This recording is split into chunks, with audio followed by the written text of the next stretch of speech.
Hey, do you have a picture in your home that just means a lot to you? That every time you look at it, it brings back all the memories. It brings back the details and the stories of the experience, and it just fills your heart in such a warm, wonderful way. I know I've got pictures like that. I think pictures are pretty powerful like that. They have an ability of bringing detail and dimension and even color to things that maybe we would experience, but hope is the exact same way. Hope is like that picture. It brings color and detail and dimension to something that we want to see one day, that we are hoping for, believing for, and expecting even with anticipation that would bring so much joy. It's like this picture of the promise of God that has detail, it has color to it. I'm sitting here in our new church lobby and kids check-in space, and before it was ever a lobby, it was just a concrete pad with some stud walls that were bare. Before it was ever just concrete and stud walls, it was a rendering that we could see of what the finished product would look like.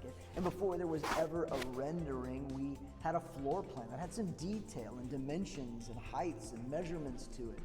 And before it was even a floor plan, it was a hope and a picture in our mind of what could be one day. And that allowed our faith to move in a direction. Hebrews 11 says that faith is the substance of things hoped for.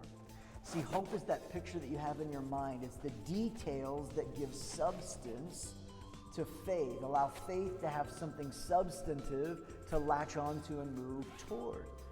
And I think a lot of times when we lose that picture or that hope in our heart, we easily stop living with any ounce of faith. And we just settle and we cast off restraint. And hope is such a powerful picture that we need to keep clear of. See, when you started your marriage, you had such a picture in your mind of what that would be.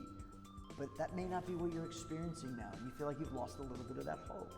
When you first started maybe dating or looking for a spouse, you might have had a list of several things that you were really hoping for in the person of your dreams. But now, after not finding the right one for so long, you may have given up hope and just settled for anybody who's alive and available. Not really living with much hope for your future. Now, I think that it's easy to lose it, to where life has a way of eroding away our hope and grinding away at the things that we've been believing for. And when we find ourselves in those moments, I think we needed to do what Jeremiah the prophet writes in the book of Lamentations chapter 3 when he says, bring back to mind these things. And then he begins to talk about the faithfulness of God, the mercy of God that's new every morning, the compassion of God that never, ever fails and never runs out. He was remembering something that he once hoped to see. He was bringing that back to his mind so that his faith had a direction, a clear picture, some detail and dimensions to what it was hoping and believing for.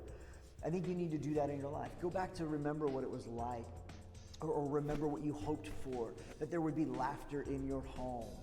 Remember what it would be like to land that job. Get a clear picture in your mind of what the details and the emotions that would feel of holding a baby after years of trying unsuccessfully. Bring back to mind those things in detail with dimension. And that's when hope begins to grow in your life.